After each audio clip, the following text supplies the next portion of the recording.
Hello students, आज की इस वीडियो में जिस टॉपिक पर हम डिस्कस करेंगे वो टॉपिक है deleted portion of mathematics. Class 12 के लिए हम ये बात डिस्कस कर रहे हैं बेटा। सीबीएसई की तरफ से एक सर्कुलर आया हुआ है इन दिनों की 30% ऑफ द करंट सिलेबस हम डिलीट कर रहे हैं। तो बोर्ड के लिए जो टॉपिक्स डिलीट किए गए हैं ये आप देख सकते हो, मैंने बोर्ड पे सभी टॉपिक्स लिखे हुए हैं। मेरा मोटिव ये नहीं कि आपको सीक्वेंस ऑफ टॉपिक बताकर ये कहूं एनसीईआरटी की बुक से ये एक्सरसाइज, ये टॉपिक या ये क्वेश्चन पे क्रॉस कर दो, ये हमें नहीं पढ़ने। ये सब बातें तो आप ये सर्कुलर, ये as a PDF, WhatsApp, mobile सभी के पास है, सभी के पास पहले से ही होगा, मुझसे पहले आपके पास होगा ये सब, ये मैं मानता हूं।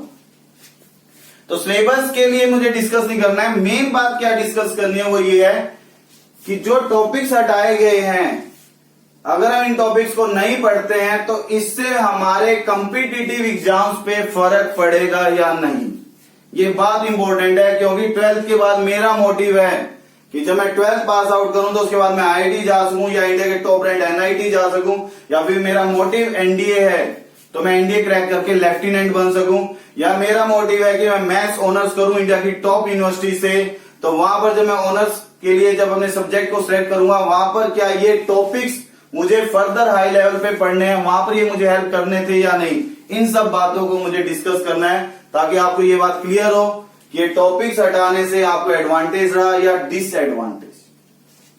बेटा पहले तो एज ए ब्रीफ सिर्फ 1 मिनट में मैं एक मेन थ्योरीज को रीड कर देता हूं, उसके बाद इस बात पे आएंगे कि आईआईटी, एनडीए, पीआरएमओ जो ओलंपियाड का एग्जाम है एंड केवीपीवाई, उस पॉइंट ऑफ व्यू से इन बातों के लिए हम क्या समझे। बेटा चैप्टर रिलेशन एंड फंक्शन से सीबीएसई ने मेंशन किया है कंपोजिट फंक्शन और इनवर्स ऑफ फंक्शन, ये 2 टॉपिक नहीं पढ़ने। आईआईटी अब इनवर्स ट्रिग्नोमेट्रिक फंक्शन में मेंशन है कि ग्राफ्स नहीं पढ़ने हैं, एलिमेंट्री प्रॉपर्टी नहीं पढ़नी है। मैट्रिक्स के बारे में लिखा हुआ है existence of non zero matrix whose product is zero matrix, ऐसा एक रिजल्ट है, आपको बुक में ही मिलेगा और आपने जो भी नोट्स बनाए हुए हैं वहां पर होगा। 2 नॉन जीरो मैट्रिक्स का प्रोडक्ट क्या हो सकता है, जीरो हो सकता है। ये बात मैट्रिक्स के केस में पॉसिबल है। Concept of elementary row and column operation, proof of uniqueness of inverse if it exist, ये टॉपिक्स नहीं करने। फर्दर लिखा हुआ properties of determinant, consistency, inconsistency for the solution of system of equations. बेटा आप देख सकते हो कि मैक्सिमम बातें जो हमें नहीं पढ़नी है, इंपॉर्टेंट तो ये सब है। अगर मैं इनके अलावा जो भी टॉपिक पढ़ूंगा तो वहां पर यूज तो मुझे ये भी करना है, ऐसा नहीं है कि वो टॉपिक बिल्कुल इनसे इंडिपेंडेंट है। मैं डिटरमिनेंट का क्वेश्चन बनाने लगूंगा, जो भी टॉपिक्स हमें पढ़ने हैं, तो प्रॉपर्टीज का यूज तो मुझे तब भी करना है डिटरमिनेंट में। R2 minus R1, R3 minus R1, इन ऑपरेशन का मोटिव क्या है, ये डिटरमिनेंट में जो भी एंट्रीज मेंशन है उनको सिंप्लीफाई करती है, सिंपल बना देती है ताकि हम डिटरमिनेंट को इजिली सोल्व कर सकें। ग्राफ का मोटिव क्या है, ग्राफ के रीजन से हमें समझ आता है कि हाँ ग्राफिकली हम क्वेश्चंस को डायरेक्ट अटेम्प्ट कर सकते हैं। लाइक आपने इनवर्स ट्रिग्नोमेट्रिक फंक्शन में क्वेश्चन देखे होंगे, साइन इनवर्स साइन 5 की वैल्यू बताओ, बोर्ड में भी ऐसे क्वेश्चन पूछे हुए हैं। अगर आपको साइन और साइन एक्स का ग्राफ पता है तो एक्स को 5 रख के ग्राफ से आंसर मिल गया। तो ऐसा थोड़ी ना कि ग्राफ हटाने से उन बेसिक क्वेश्चन पे इफेक्ट नहीं पड़ रहा है। साइन और साइन 5 का अगर क्वेश्चन आ गया वो ग्राफ से भी तो बन सकता था। बेटा हमारे लिए तो ये बात इंपॉर्टेंट है कि जो ग्राफ का आइडिया है जिसको हम यहाँ स्किप करना चाह रहे हैं, ये ग्राफ के आइडिया हमें डेफिनेट इंटीग्रेशन के क्वेश्चन में भी हेल्प करता है, एरिया फाइंड आउट करने में। पीआरएमओ, ओलंपियाड के पेपर हो, आईआईटी के क्वेश्चंस हो, मेंस हो या एडवांस लेवल, एनडीए के भी क्वेश्चंस हो, ग्राफ के आइडिया से हम काफी क्वेश्चंस होते हैं जो इन सभी कॉम्पिटिटिव एग्जाम में इजिली अटेम्प्ट कर पाते हैं। तो अगर हम ग्राफ के आइडिया को स्किप कर देते हैं तो ये लॉन्ग टर्म लॉस है हर एग्जाम्स के पॉइंट ऑफ व्यू से। देन कंटिन्यूटी एंड डिफरेंशिएबिलिटी, इन चैप्टर्स में हम बात करें Rolle's, LMVT theorem and their geometric applications की। तो बेटा आप एलएमवीटी, रोल्स थ्योरम जो भी इन टॉपिक्स को पढ़ चुके हैं स्टूडेंट, तो उन्हें ये बात समझ आती होगी कि इन टॉपिक से एटलीस्ट 1 सॉल्यूशन, जिन क्वेश्चंस में आईआईटी के क्वेश्चन में 4 ऑप्शन ये टर्म लिखा होता है एटलीस्ट 1 सॉल्यूशन, ये टर्म नजर आ जाए तो हमारे माइंड को क्लिक करती है ये बात कि हाँ रोल से एलएमवीटी से ये क्वेश्चन बन सकता है। अब ऐसा तो नहीं कहा ना कि पॉलिनोमियल के क्वेश्चन भी हट गए। पॉलिनोमियल क्वेश्चन तो आईआईटी हो गया, ओलंपियाड हो गया, एनडीए हो गया, केवीपीवाई सभी पूछते हैं, और वहां पर एक ऑप्शन में हुआ कि इस इक्वेशन का एटलीस्ट 1 सॉल्यूशन हो सकता है, तो डेफिनेटली वो तो एलएमवीटी और रोल से इजीली बन जाएगा। तो ये आइडिया तो उन क्वेश्चन को सोल्व करने में हेल्प कर रहा है पॉलिनोमियल को, तो इसको हम नहीं पढ़ते हैं बेसिक लेवल पे ही, तो एक कॉम्पिटिटिव अप्रोच पर इसको सोच पाना हमारे लिए उतना ही मुश्किल हो जाएगा। तो बेटा इसे स्किप करना, इसको, ये भी एक लॉस है। Then AOD, application of derivative, use of derivative in approximation. Approximation का क्वेश्चन एक मेंस में मिल जाता है। सिंपल क्वेश्चन होते हैं, सिंपल चैप्टर, अगर आप इसको सीबीएसई लेवल पे ही पढ़ लेते हो, इसके लिए कोई कॉम्पिटिटिव ज्यादा पढ़ने की जरूरत है, मेंस का क्वेश्चन अटेम्प्ट करना आसान हो जाता है। देन इंटीग्रेशन में integration of root quadratic and integration of linear root quadratic.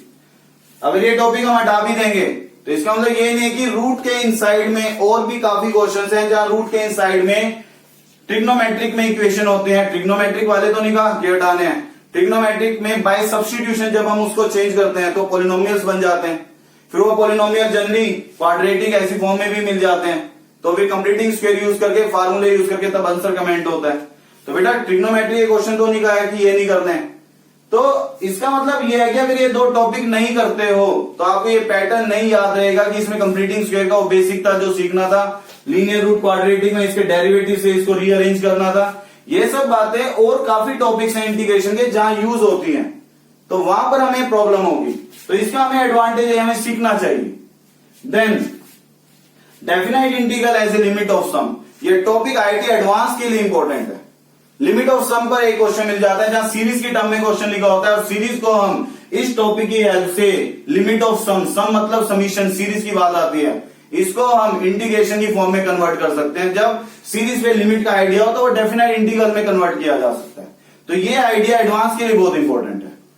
Differential equation से solution of dx by dy plus px equal to q where pq are functions of y, ये topic हमें नहीं करना है बेटा। अगर आप ये चैप्टर पढ़ चुके हो तो वहां पर एक टॉपिक सेम फॉर्म का है कि solution of dy by dx plus py equal to q where p and q are functions of x, जहां y है वहां x है, जहां x है वहां y, उस टॉपिक को तो हमें करना है। सेम आइडिया जो उसमें हम सीखेंगे उसी आइडिया पर ये बेस है, और जनरली आईटी मेंस में इस पर क्वेश्चन मिल जाता है। जब वो टॉपिक हम सीख रहे हैं तो ये उस कंसेप्ट से डायरेक्ट बनना था, तो ये टॉपिक एक्सक्लूड करने से मेंस पॉइंट ऑफ व्यू पे लॉस है। आईटी मेंस की बात करूं, वेक्टर से स्केलर ट्रिपल प्रोडक्ट एक टॉपिक हटाया। स्केलर ट्रिपल प्रोडक्ट का आइडिया बेटा हमें कोप्लेनरिटी एक टॉपिक है जिसमें आपने ये सीखा है कि तीन वेक्टर्स कोप्लेनर, तो एसटीपी मतलब स्केलर ट्रिपल प्रोडक्ट क्या होना चाहिए, zero, means volume of parallelepiped equal to zero. तो एसटीपी का आइडिया इजी होता है डिटरमिनेंट की हेल्प से काम करना, लेकिन एसटीपी का टॉपिक ही हट जाएगा तो कोप्लेनरिटी के लिए फिर आपको जनरल थ्योरम से काम करना पड़ेगा। तीन वेक्टर कोप्लेनर मतलब एक वेक्टर को बाकी दो का लीनियर कॉम्बिनेशन लिखेंगे, तो थ्योरेटिकल अप्रोच है, काफी कैलकुलेटिव है, उससे तो आसान है डिटरमिनेंट सोल्व करना। तो ये हमारे क्वेश्चन को आसान बनाता है। आईडी मेंस में कोप्लेनरिटी पे, एडवांस में कोप्लेनरिटी पे क्वेश्चन मिलता है, वहां पर एसटीपी हमें बिल्कुल हेल्प करेगा। तो ये टॉपिक अगर हम बेसिक लेवल पे सीखेंगे तभी हम एडवांस लेवल तक कोरिलेट कर पाएंगे, तो ये पढ़ना भी हमारे लिए इंपॉर्टेंट है। इसके बाद 3D से angle between two lines, two planes, a line and a plane, ये डायरेक्ट फार्मूले हैं। अगर हम ये फार्मूले याद रख लेंगे ये भी हमें हेल्प करेंगे, क्योंकि ऐसा नहीं है ना कि दो लाइन, दो प्लेन और एक लाइन और एक प्लेन के बीच के एंगल का टॉपिक हट भी गया तो हमें स्क्यू लाइंस नहीं पढ़ना है। दो लाइन तो स्क्यू लाइंस भी है, स्क्यू लाइंस हमें पढ़ना है, लाइंस के इंटरसेक्शन का आइडिया पढ़ना है, प्लेन के इंटरसेक्शन का आइडिया पढ़ना है, फैमिली ऑफ प्लेन के बारे में पढ़ना है, और दो प्लेन के बीच एंगल 90 हो गया तो कंडीशन हमें पता होनी चाहिए। तो 90 डिग्री के लिए उन प्लेन्स में क्या कंडीशन है कि प्लेन्स ऑर्थोगोनल हो, ऐसा तो नहीं कहा ना प्लेन्स ऑर्थोगोनल है तो उसकी कंडीशन भी हट गई है। तो ऑर्थोगोनल मतलब 90 डिग्री एंगल की बात आ गई। तो बेटा टॉपिक के हटने से, एक टॉपिक के हटने से उस टॉपिक की प्रॉब्लम हमें अदर टॉपिक्स में फेस करनी पड़ सकती है, क्योंकि सभी टॉपिक्स इंटरकनेक्टेड है। अगर एक टॉपिक हमने नहीं किया तो उससे क्या हमें एक आइडिया सीखना था जो अदर टॉपिक्स में हमें हेल्प करता, हम उस बात को भी स्किप कर गए हैं, जिसकी वजह से अदर टॉपिक्स में काम करते हुए हमें हर्डल्स मिल सकती है, काफी प्रॉब्लम्स रह सकती हैं। तो इसलिए ये जो हम स्किप कर रहे हैं ये फर्दर टॉपिक्स में हमें प्रॉब्लम देंगे। देन लीनियर प्रोग्रामिंग प्रॉब्लम से अनबाउंडेड कर्व, जब बाउंडेड समझ आ जाएगा तो अनबाउंडेड भी आसान है। तो ये ठीक है क्योंकि आईडी में नहीं है चैप्टर, तो इसलिए स्किप हो भी गया तो उससे कोई हमें लॉस नहीं है। चैप्टर प्रोबेबिलिटी से mean variance of random variable binomial probability distribution, ये टॉपिक्स एक्सक्लूड किए हैं। तो बेटा मीन वेरिएंस का आइडिया अगर मैं बात करूं, ये स्टैटिस्टिक्स के टॉपिक्स हैं, तो प्रोबेबिलिटी के ये टॉपिक हमें स्टैट का बेसिक बनाने में हेल्प करते हैं। मैंने 1% ये एज्यूम भी कर लिया, चलो ये टॉपिक नहीं भी पढ़ते, क्योंकि बेस थ्योरम तक पढ़ने से प्रोबेबिलिटी का क्वेश्चन मेंस और एडवांस में कंप्लीट हमसे हो जाता है, और मेंस लेवल पे मीन और वेरिएंस इंपॉर्टेंट है, वहां पर मेंस लेवल पे इस टॉपिक से हमें क्वेश्चन मिलता है जनरली। तो अगर हमें टॉपिक की नॉलेज होगी तो हम मेंस लेवल पे अटेम्प्ट कर पाएंगे। लेकिन बेटा इस बात में मैं एक बात और ऐड कर रहा हूं, किसी स्टूडेंट का मोटिव हो कि मैं 12th के बाद स्टैटिस्टिक्स के फील्ड में करियर बनाऊंगा, तो स्टैट के फील्ड में करियर बनाने की बात आएगी तो उसको 11th-12th लेवल पे पहले प्रोबेबिलिटी में स्टैटिस्टिक्स के टॉपिक है, मीन वेरिएंस, इसकी नॉलेज होनी चाहिए। 11th की स्टैटिस्टिक्स की नॉलेज होनी चाहिए, जो सीबीएसई ने एक्सक्लूड कर दिए। आप ग्रेजुएशन में स्टैट में अगर अपना करियर बनाते हो तो वहां ये तो नहीं कह सकते कि मेरे टाइम पर सीबीएसई ने ये टॉपिक्स एक्सक्लूड कर दिए थे, हटा दिए थे, क्योंकि ये बातें जितनी ये जो हम बातें कर रहे हैं आप करियर पॉइंट ऑफ व्यू से समझ सकते हो। आईआईटी मेंस का पेपर हो, एडवांस का पेपर हो, ओलंपियाड का पेपर हो, केवीपीवाई का पेपर हो, किसी में भी ऐसा नहीं कहा गया कि इन टॉपिक से क्वेश्चन नहीं आएंगे। एनडीए बॉयज के लिए बहुत एक अच्छा एम होता है कि मैं लेफ्टिनेंट बन जाऊं, तो बेटा वहां ऐसा मेंशन नहीं कि इन टॉपिक से क्वेश्चन नहीं आएगा। 1% मैं मान भी लेता हूं, चलो इन टॉपिक्स को हटा देते हैं। बेटा कंप्लीट जो सिलेबस है दैट इज इंटर रिलेटेड, किसी टॉपिक से आपने कोई आइडिया सीखा, मे बी वो अदर टॉपिक के क्वेश्चन को सोल्व करने में हेल्प करे। तो ये सब टॉपिक्स के जो भी आइडियाज हैं और जो सिलेबस में इंक्लूड हैं उन टॉपिक्स को सोल्व करने में ये हमें एक मेजर हेल्प करते हैं। तो अगर आप ये पोर्शन नहीं पढ़ते हो तो ये एक बिग लॉस होगा, ये मेरा ओपिनियन है, मेरा परसेप्शन है।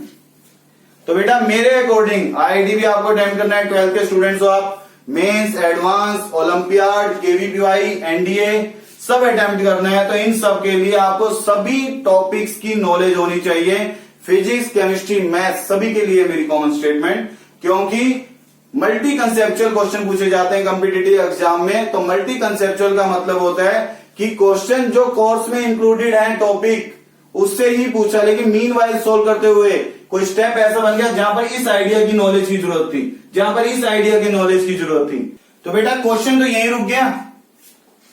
तो मेरी बात का जो डिस्कशन का मोटिव है वो सिर्फ ये है बेटा कि जो टॉपिक सीबीएसई ने डिलीट किए हैं, सीबीएसई पॉइंट ऑफ व्यू से बोर्ड के लिए हटा दिए हैं जो टॉपिक्स, वो सभी IIT mains, advance, KVPY, Olympiad, NDA सभी के लिए इंपॉर्टेंट है। अगर आप इन टॉपिक्स को बेसिक लेवल पे रिवाइज नहीं करोगे तो डेफिनेटली कॉम्पिटिटिव लेवल पे आप क्वेश्चंस को अटेम्प्ट नहीं कर पाओगे, क्योंकि ऐसा नहीं कि इन क्वेश्चंस या इन टॉपिक्स को ना पढ़ने से इन्हीं टॉपिक्स के पर्टिकुलर क्वेश्चन आपसे चलो नहीं बने।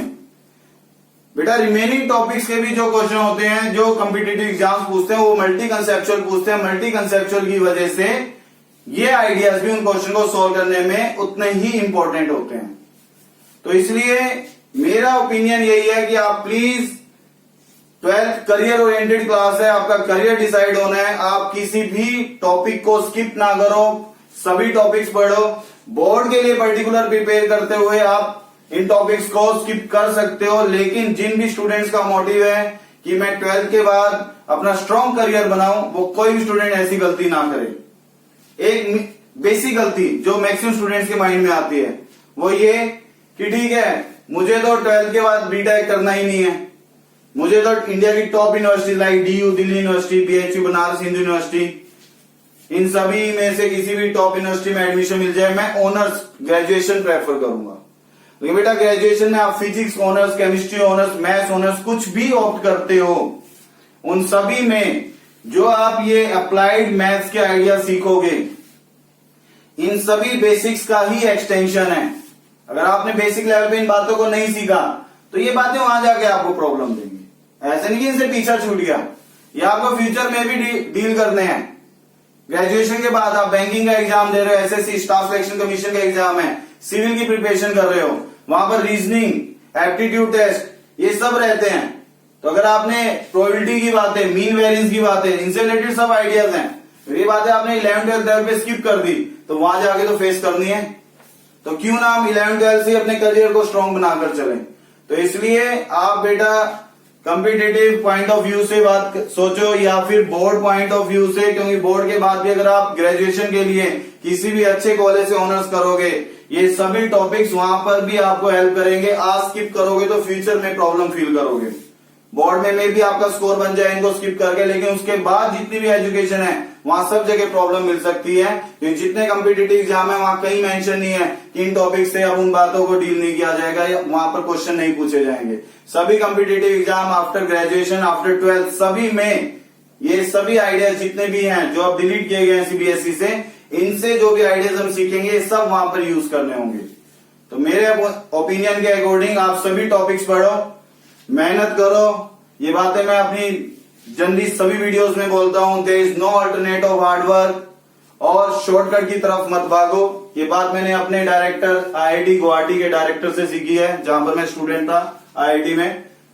उनकी एक ही बात थी लाइफ में कि जो भी काम शॉर्टकट हमें दिखे तो हमें लगता है कि गोल जल्दी अचीव हो जाएगा, लेकिन शॉर्टकट से लाइफ में हमेशा हर्डल्स ही मिलती है।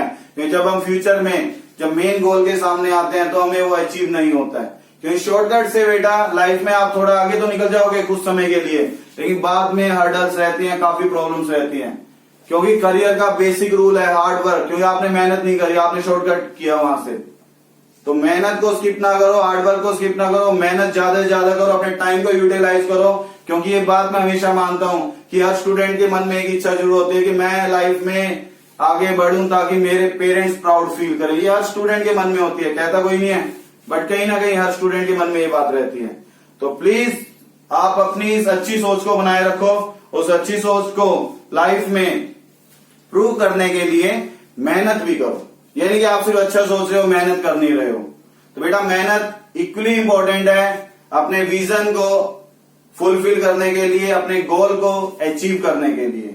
तो बेटा मेरी तरफ से फाइनल स्टेटमेंट यही है कि आप सभी टॉपिक्स को रीड करो, सभी टॉपिक से आइडिया सीखो, कुछ भी टॉपिक स्किप ना करो।